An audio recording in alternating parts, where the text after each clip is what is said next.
मालूम है कि यीशु मसीह की उपस्थिति कहां पर है? आप दूर से ही, आप अगर ताजपुर चर्च में आना चाहते हैं, प्रॉफेट बिंदर सिंह मिस्ट्री में आना चाहते हैं, आपको मालूम है कि यहां पर यीशु मसीह का आत्मा यहां मंडलाता है। हालेलुया। यीशु मसीह यहां पर मौजूद है।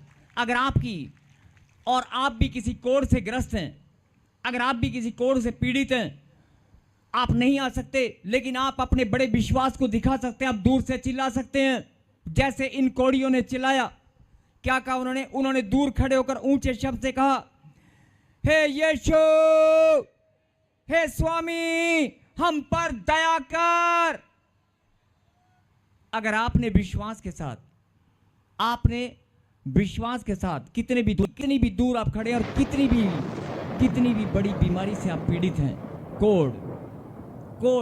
कोढ़ एक ऐसी चीज होती है जिसको दूषित समझा जाता था और अशुद्ध लोगों की गिनती में वो आते थे और उनका खाना पीना, उनका हुक्का पानी सब कुछ बंद करके नगर से निकाल दिया जाता था, जिसको समाज दुत्कार दे।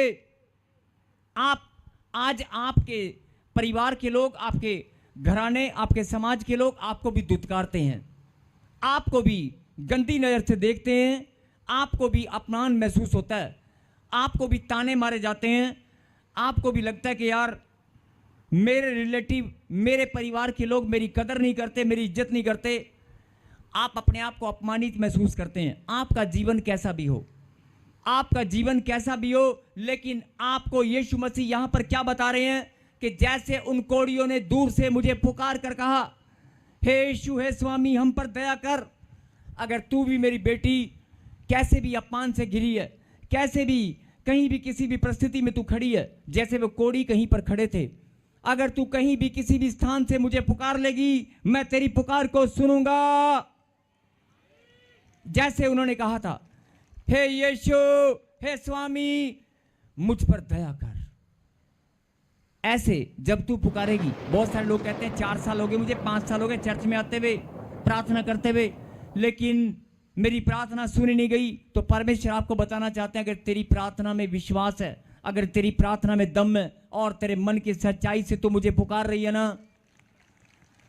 अगर वो कोढ़ियों को परमेश्वर पहले से नहीं जानते थे, वो कोढ़ियों को परमेश्वर ने पहले कभी नहीं देखा, लेकिन उन कोढ़ियों के विश्वास के द्वारा, उनके मन की बातों से, उनके मन को जांचकर परमेश्वर ने उनके विश्वास को देखा और उनकी पुकार को सुना। और आगे क्या हुआ सुनेंगे। जब कोढ़ियों ने पुकारा, और ध्यान से सुने, वो कोढ़ी कौन थे?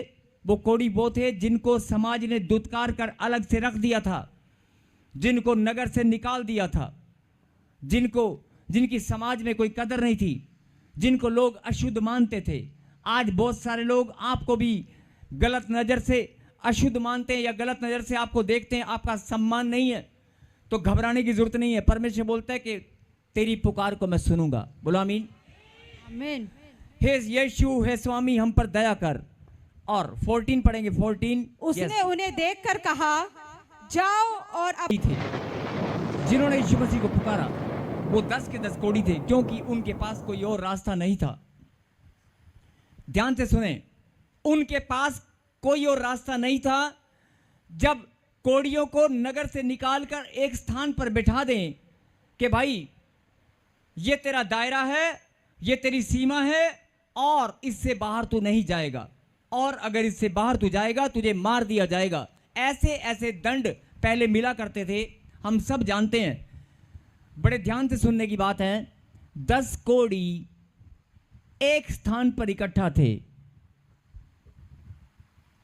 अगर एक स्थान पर 10 कोढ़ी इकट्ठा थे और उनको निकालकर एक जगह पर रखा गया होगा,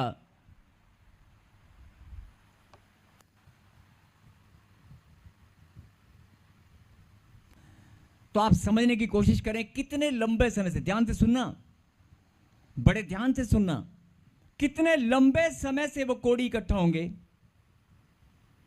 और जब कोई बात आपको समझ में आए और अच्छी लगे और आपको लगे कि ये बात मेरे लिए है, तब ताली जरूर बजाना। अभी नहीं, अभी रुको। तब आप ताली बजाना, तब परमेश्वर भी देखेंगे और मैं भी देख रहा हूं, बहुत सारे लोग देखेंगे किसको क्या समझ में आता है। मैंने कहा ना, ये वचन आप बहुत बार पढ़ चुके हैं, लेकिन इसमें गहरी बात कि आप 10 कोड़ियों की ओर आपने ध्यान दिया कि 10 कोड़ी एक जगह पर इकट्ठा थे और उन कोड़ियों ने एक साथ इकट्ठा होकर जब यीशु मसीह को आते हुए देखा, दूर से ही लिखा, क्या लिखा यहां पर, किसी गांव में प्रवेश करते समय उसे 10 कोड़ी मिले और उन्होंने दूर खड़े होकर उसे ऊंचे शब्द से कहा, दूर खड़े होकर यीशु मसीह से ऊंचे शब्द से क्या कहा, हे यीशु, हे स्वामी, हम पर दया कर। यहां तक समझ में आ गया? अब आगे सुने।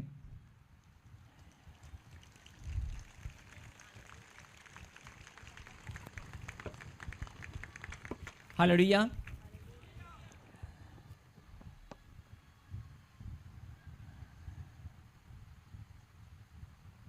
उन्होंने उन्हें देखकर कहा, यीशु मसीह ने क्या कहा, जाओ।